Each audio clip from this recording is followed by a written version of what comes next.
this day, 74 years ago, Dr. Emmett Brown fell off his toilet, hitting his head. And that's when the flux capacitor and the idea for time travel entered into his brain, and time travel was invented. Back to the Future is one of my favorite movies. So every time November 5th rolls around, the first thing I think is not who's going to be president this year. The first thing I think is it's Back to the Future Day. This is one of my favorite days of the year because every single time I think about Back to the Future, it makes me smile. It's probably my favorite trilogy. It's one of those trilogies that if you watch it first, second, and third, back to back to back, you really get to appreciate the genius that went into that movie. I don't know if you guys are Back to the Future fans, but I don't see how you couldn't be.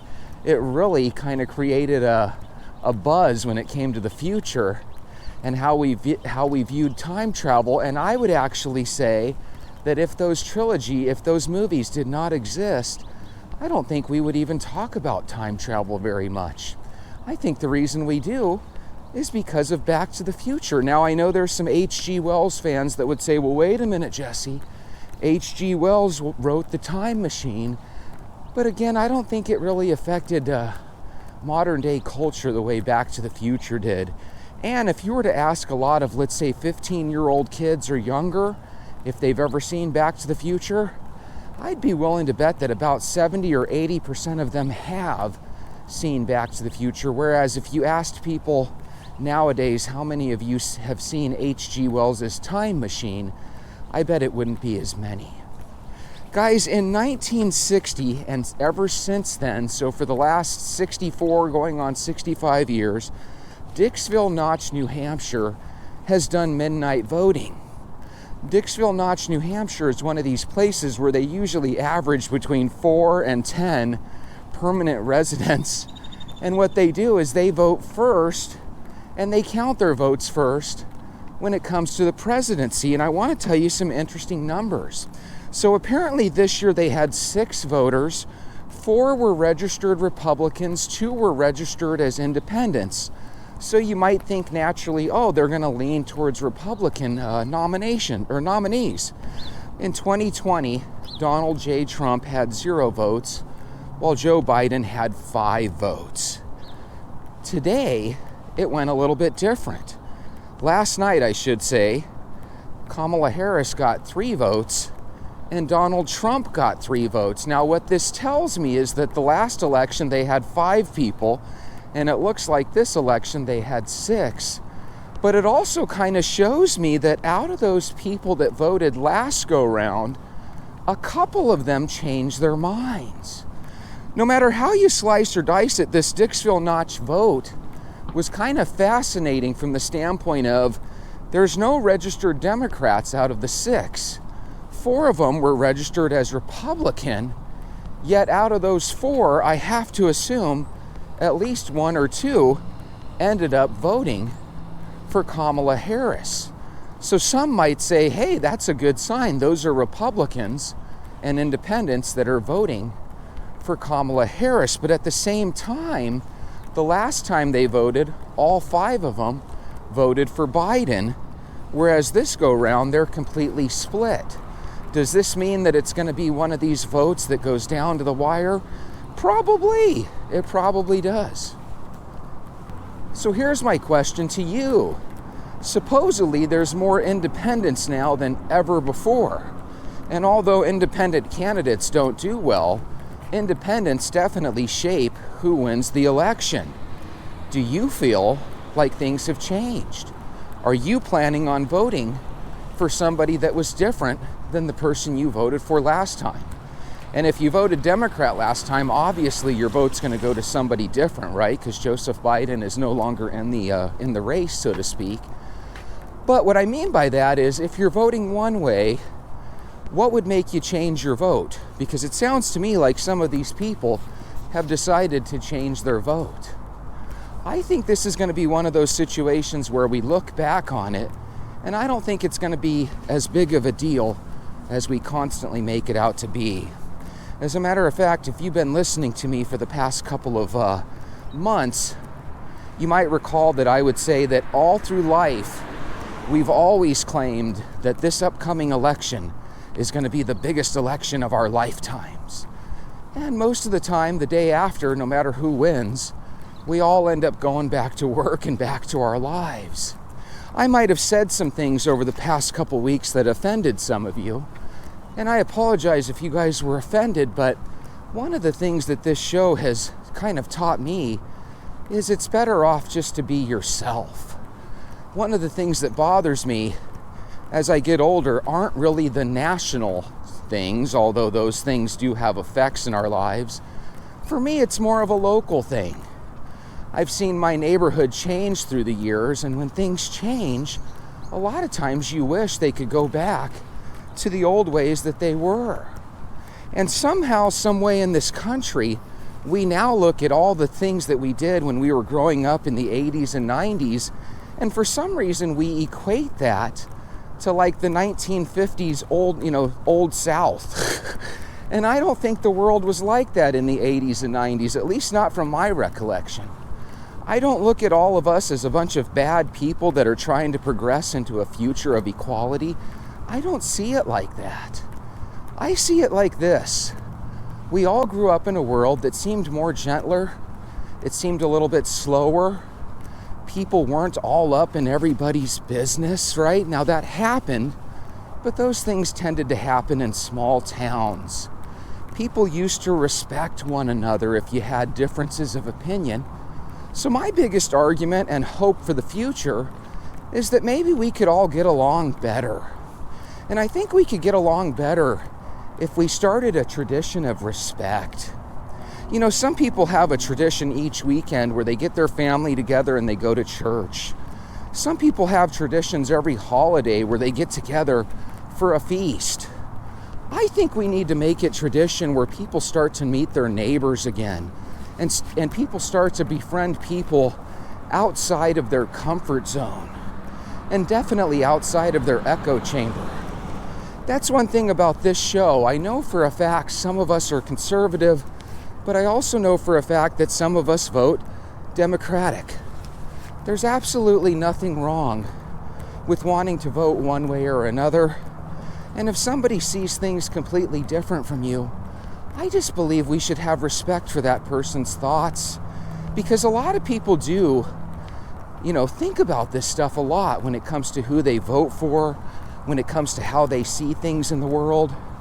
And what I would like to remind people is that when people act or vote a certain way, sometimes it's because they were born into that party, right? Sometimes some of us are lifelong Republicans or Democrats, and we learned about the party through our parents. But guys, a lot of times that isn't the case. A lot of times what happens is as we get older and we go through our experiences in life, a lot of times those things shape who we are. Case in point, your job. If you have a job with 10 or 15 people and you've been working there for years, and every single person in your job votes one way, well, I would think there's at least a chance that you have listened to their words and you might start voting just like them, because like attracts like. And if you work with the same people for many years, there's a good chance you guys are going to view things the same way. On Monday morning when we all talk about the football games, opinions start to form. Well, it's no different with politics, right? Sometimes we grow up in one party, but then the people we work with kind of make arguments towards the other party, and it opens your eyes and you see things differently. One of the things that I've kind of come to know as I've gotten older is that a lot of times your boy is wrong. A lot of times my thoughts and the way I think about things aren't necessarily the way the majority or the way everybody thinks about things. So every now and again I catch myself and I say, maybe I'm looking at this situation wrong. Maybe I'm judging this situation because I woke up on the wrong side of the bed. But one of the things that I'm proud of is something that presidents aren't proud of. I'm okay with flip-flopping. Every now and then I see something, I hear a different side of the story, and I change my mind. I think it's human nature. We have the right to change our mind, and hopefully we have the strength to change our ways. At that same time, I realize that there's probably people that used to vote the same way I do that have changed their mind in the opposite direction. I think those things happen. One of the things that I've noticed through the years is whether it's a Republican in the office or a Democrat, it just doesn't really change my day-to-day life. Now, it might change in the grand scheme of things, right? If all of a sudden law enforcement acts a certain way, or if all of a sudden taxes go up or down, right? Cost of living goes up or down. A lot of things get affected, but it doesn't necessarily change the very day after the election. So again, remember, we're not enemies. We do have things that we disagree on, but one of the things that brings us together on this channel is that we all like to walk, and we all need to lose weight.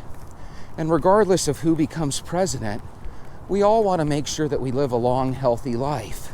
And regardless of how tough the economy gets, if we can make smart decisions, we can traverse the economy and traverse the future, hopefully in a boat that leads us to success. So my game plan, as you guys know, is to walk regardless of who's president. And my game plan is to be as healthy as I possibly can be. One of the things that I've noticed on Facebook, and you guys might have noticed this too, is if you look at a lot of our friends that are on Facebook that we've known for a long time, some of us are aging incredibly well. Some of us, on the other hand, are aging like spoiled milk. We're not aging very well at all, right? I think we all know a couple of friends in their mid-30s or mid-40s that might look like they're already pushing 60. And at the same time, we might know a couple of people in their 50s that still look like they're in their 30s. What's the difference between the two? And can we become more like the successful group and the younger looking group than the older? Well, we are kind of victims of our genes, right? So if both your mom and dad had silver hair in their 30s and you're in your 20s now, more than likely, no matter what we do, you're probably going to start getting gray hair. But it's my belief that if both your parents were chubby and they never liked to exercise or take daily walks, and all of a sudden you are, I think we can change the idea of, even though your parents were chubby, I don't think that necessarily means you have to be stuck in that. I think we can get you to the point where you're skinny. I think one of the keys is walking every day, drinking a whole lot of water. But the third key that's really probably the most important, and I'm saying this out of experience because over the last 3 or 4 weeks, even though I've been walking like crazy and drinking water, I have gained some weight. Why did I gain weight? Because after I ate 1 or 2 Almond Joys, I wanted to eat 1 or 2 Kit Kats, which led me to the peanut M&Ms. God, those peanut M&Ms, when I eat them, I actually feel like I'm eating a healthy snack, when in reality, you're eating something that's going to make you crave Reese's peanut butter cups and Mounds. And before you know it, you haven't had 1 or 2 little bite-sized candies. Before you know it, you've eaten half of a dozen or maybe even a full dozen, and you're still hungry for more. It's kind of amazing how many cookies or how many Snicker bars we can eat and still crave more. It's almost like it has an emptiness in our stomach, and it just makes you want to bite into more candy. In the movie Back to the Future, specifically part 1, if you remember, Marty's goal was to go back to November 5th, 1955, and his goal was to meet up with his father, George, and his mother, and to make sure that they met at the Enchantment Under the Sea dance. They needed to have that dance together. They needed to have their first kiss. And if he was unsuccessful at this mission, Marty was going to have a situation where he literally lost his family. And as a matter of fact, one of the fun props in that movie, if you remember, was Marty had an actual picture of him, his brother, and his sister.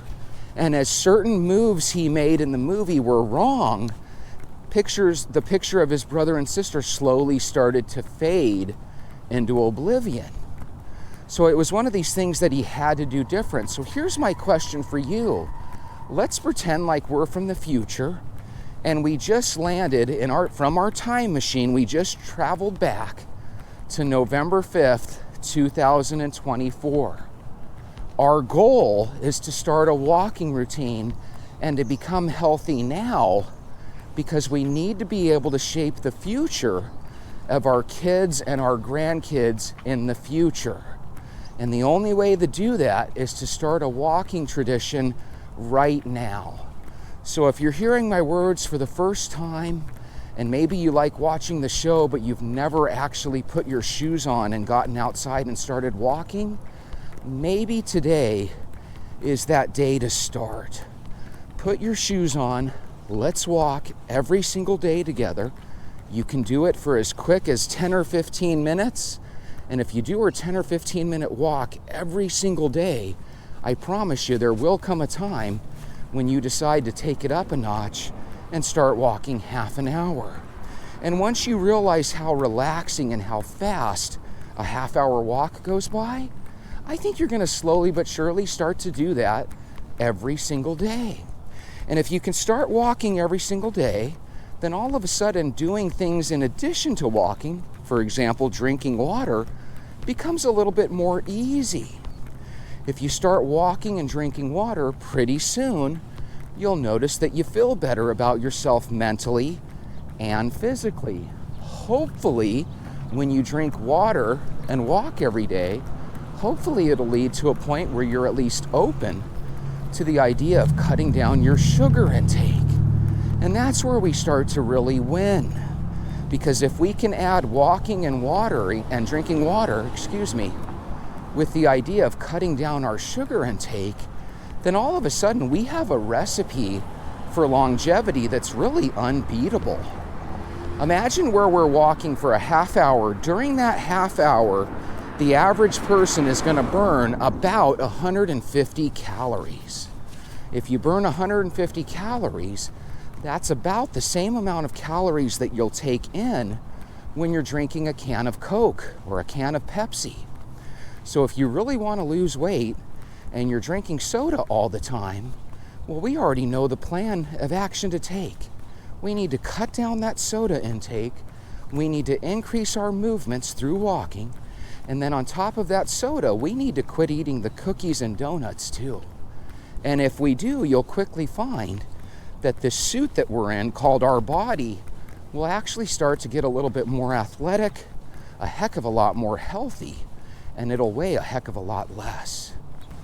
What time does your work shift start each day? If your work starts at 8 o'clock, then what I'd like you to do is I'd like you to put your shoes on at 7, and I'd like you to get outside by 7, let's say 7:15 or 7:30, and I'd like for you to really contemplate the idea of starting your day every single day with a walk. We've been doing it here, me and the Ventures, for going on, 250 days now? Now, I don't know about you guys, but I consider that to be an amazing accomplishment. If any of you guys have walked every single day since the beginning, please let me know in the comments. But I'd also like to know about those that have walked a majority of days. So if you've been walking 5 or 6 days every single week since the beginning, let me know that down below too. And if some of you guys started walking and then stopped and then started walking again, let me know about your experience. Did you feel guilty when you took a day or two off? Did you feel like, God, I just stopped doing the absolute easiest exercise ever? And did any of you guys bounce right back into it? Because see, that's the key. Everybody's going to fall off every now and then, including me. There's been days during the last handful of decades where I haven't walked. But the difference is I always knew, God, I should have taken a walk. There was no reason why I couldn't. And again, a lot of times the reason people don't is simply because they don't feel like there's enough time in the day to basically set aside a half hour to do it. That's why I urge you, Make it a part of your work schedule. How many people get home from work and before they left to start their day, they told themselves, when I get home, I'm going to take a walk or I'm going to go to the gym. And then you end up having a real tough day at the office. And you end up having a situation where by the time you get home, all you're thinking about is putting some food in your stomach and sitting on the couch and relaxing because you had a tough day. Well, guys, it's that same thinking that's going to lead to us gaining 10 or 15 pounds every year. And it's that same way of thinking that's ultimately going to lead to diet failure. And the problem is, as we get older, we can't really afford to fail at our diets. Because now we're at the age, especially if you're my age, 48, pushing 50, so to speak. If you're in that age group, this is when a lot of our friends will start to have that heart attack. They'll start to have those strokes. And I don't know if you've ever seen somebody that survived a heart attack or survived a stroke, but it's almost like they have a cheat code where they go from 48 or 50 years old, and all of a sudden, overnight, they're more like 65 or 70. That's the one thing I've taken away from heart attack and stroke victims. It ages them. I've seen people that had dark hair and a youthful look, and then you see them 2 or 3 years later, they've just gotten over their heart attack, and all of a sudden they've got gray hair, and instead of muscles, they look like like a deflated balloon, so to speak. And I think we've all seen those people. I've also seen those people that when they're in the mall walking around, you can just kind of tell that they had a stroke because they can barely move. Maybe half of their body is kind of frozen, right? A lot of people have these weird reactions after they have a stroke. But one thing almost all of them have in common is they don't tend to live very long. And many people that have one heart attack, just like the criminals we talk about, many of them end up having repeat heart attacks as time goes by. And every time you have a stroke, whether it's big or small, it's got to be devastating to your brain, to your memories, to your potential future. So again, we just hit into our time machine and we just came back to November 5th, 2024. You have a chance to extend your life, but you have to start it now because none of us really knows what tomorrow brings. Tomorrow or the next day, in theory, could be that day that you have a heart attack or a stroke. That candy bar that you're eating today and you're saying, hey, this is no big deal, it more than likely is no big deal. But if you don't stop, we're no longer in our 20s where we can just eat whatever the heck we want and still go about our day. As a matter of fact, I don't know about you guys, but when I eat a donut or something that's really rich, I can feel it in my gut for like the next hour, and I actually feel unhealthy while I'm eating that donut. Now, does it stop me? No, of course not. The donut tastes delicious. But at the same time, I know in my heart that we can't survive off donuts. So that's the goal, guys. Every time I talk to people, oh, look at that. That is bizarre. I don't know if you guys can see that. It's like a tire graveyard. Look at 1, 2, 3, 4. That I've never seen that in my life. Have you? Looks like a tire graveyard. You know what that is? That's a guy that probably got paid from someone, and the someone probably paid the guy X amount of dollars and said, hey, take these extra tires down to the junkyard. And what that person probably did is they probably took that money, pretended like they were going to the junkyard, went to the nearest alleyway, and proceeded to dump those tires off. So now that alleyway becomes a hazard for the dump truck that is trying to go through there, right? Because I imagine that it's probably not easy for dump trucks to clear all those, or maybe it is. But ultimately, it's going to lead to a situation where the dump truck driver is going to have to get out of his vehicle and probably pick up every single one of those tires by himself. It's kind of a pain in the butt. When people take shortcuts in life, it might make their life a little easier, but if it involves making other lives more difficult, that's kind of a pain in the butt. Now let's take that back to the diet. If you want to eat donuts and ice cream and you don't want to walk, you're going to have an enjoyable life eating your junk food. But one of these days, your life might take a drastic turn. And if you put yourself in a situation where all of a sudden your kids and your family members are forced to take care of you, and basically they have to reroute their whole schedule so that they can take care of you, or their other option is to put you in a nursing home of some sort, well, that can be a real pain in the butt. So what that tells me is there are no shortcuts. There is no magic bullet. There is no medication that you can inject to save your life. What you have to ultimately do is you have to make a decision. And the decision goes like this. I'm going to change going into the future. I'm going to become a walker. I'm going to become a venter. I'm going to start making plans. I'm going to start being proactive.